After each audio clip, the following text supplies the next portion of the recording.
সেপ্টেম্বরে অনুষ্ঠিত হতে যাওয়া ফিফা এশিয়ান কাপে বাংলাদেশ জাতীয় ফুটবল দল আমন্ত্রণ গ্রহণ করে অংশ নেওয়ার সিদ্ধান্ত নিয়েছে বাফুফে।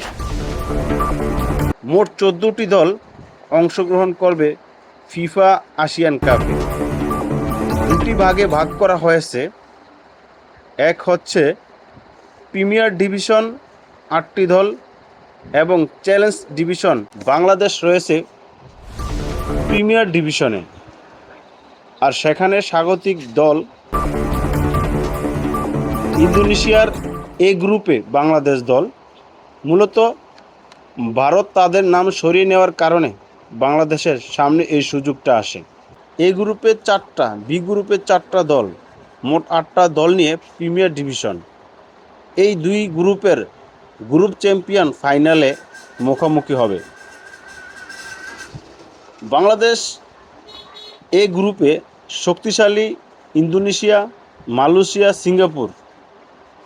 আজকে কথা বলবো স্বাগতিক দেশ ইন্দোনেশিয়াকে নিয়ে, যে ইন্দোনেশিয়ার সাথে বাংলাদেশ এখন পর্যন্ত কয়টি ম্যাচে মুখোমুখি হয়েছে এবং বাংলাদেশের রেকর্ড কি, মানে ইন্দোনেশিয়ার সাথে কীরকম পারফরমেন্স করেছে তা নিয়ে বিস্তারিত আলোচনা করব। আশা করি শুনবেন। এখন পর্যন্ত 7টি ম্যাচে মুখোমুখি হয় ইন্দোনেশিয়ার সাথে। এর মধ্যে 4টিতে ইন্দোনেশিয়া, 1টিতে বাংলাদেশ জয়লাভ করে এবং 2টি ম্যাচ ড্র হয়। সর্বশেষ ইন্দোনেশিয়ার সাথে বাংলাদেশ মুখোমুখি হয় ফিফার প্রীতি আন্তর্জাতিক ম্যাচে 2022 সালে 0-0 গোলে বাংলাদেশ ম্যাচটা শেষ করতে সক্ষম হয়। সর্বপ্রথম 1984 সালে এশিয়ান কাপের বাছাই পর্বে 2-1 ব্যবধানে হেরেছিল বাংলাদেশ দল। 1985 সালে বিশ্বকাপের বাছাই পর্বের প্রথম লেগে 2-0 গোল ব্যবধানে পরাজিত হয় বাংলাদেশ দল। 1985 সালে বিশ্বকাপের বাছাই পর্বের দ্বিতীয় লেগে 2-1 ব্যবধানে জয়লাভ করে বাংলাদেশ দল। এটাই ছিল ইন্দোনেশিয়ার সাথে প্রথম জয় বাংলাদেশের। 1985 সালে আন্তর্জাতিক প্রীতি ম্যাচে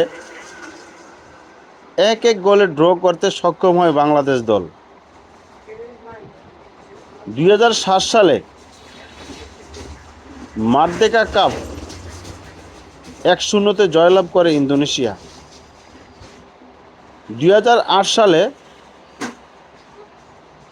মায়ানমার চ্যালেঞ্জ কাপ 2-0-তে পরাজিত হয় বাংলাদেশ দল। মানে বাংলাদেশের সাথে ইন্দোনেশিয়ার যে রেকর্ড রয়েছে সেখানে কিন্তু যে একটা সুফল রয়েছে বাংলাদেশের, এরকম না। তবে বাংলাদেশের বর্তমান যেই ফুটবল দলটা রয়েছে সেই দলটা কিন্তু অনেক শক্তিশালী দল, ভারসাম্যপূর্ণ দল। এই দলের সামনে স্বাগতিক ইন্দোনেশিয়া মানে দাঁড়াতে পারবে না, এমনটা অন্ততপক্ষে আমি মনে করতেছি। যেই দলটার মধ্যে রয়েছে ফারহান আলী ওয়াহেদ, যার ডেবু হওয়ার অপেক্ষায়, হামজা চৌধুরী, সমীর সোম, জাহান, ফাহমিদুল, তারেক গাজী, রাকিব, মোরসালিনের মতো সেরা সেরা খেলোয়াড়রা। এই খেলোয়াড়দের সামনে মানে ইন্দোনেশিয়ার খেলোয়াড়রা মানে টিকতে পারবে না। তবে বাংলাদেশ সর্বশেষ যে ম্যাচটা ইউরোপেতে মুখোমুখি হয়েছিল সান মেরিনোর বিপক্ষে 2-1 ব্যবধানে জয়লাভ করেছে। এটাই হচ্ছে বাংলাদেশের সবচেয়ে বড় প্রাপ্তি। সান মেরিনো বাংলাদেশের র্যাঙ্কিংয়ের চেয়ে অনেক পিছিয়ে, তারপরেও কিন্তু সান মেরিনো ইউরোপের দলগুলোর সাথে খেলে অভ্যস্ত।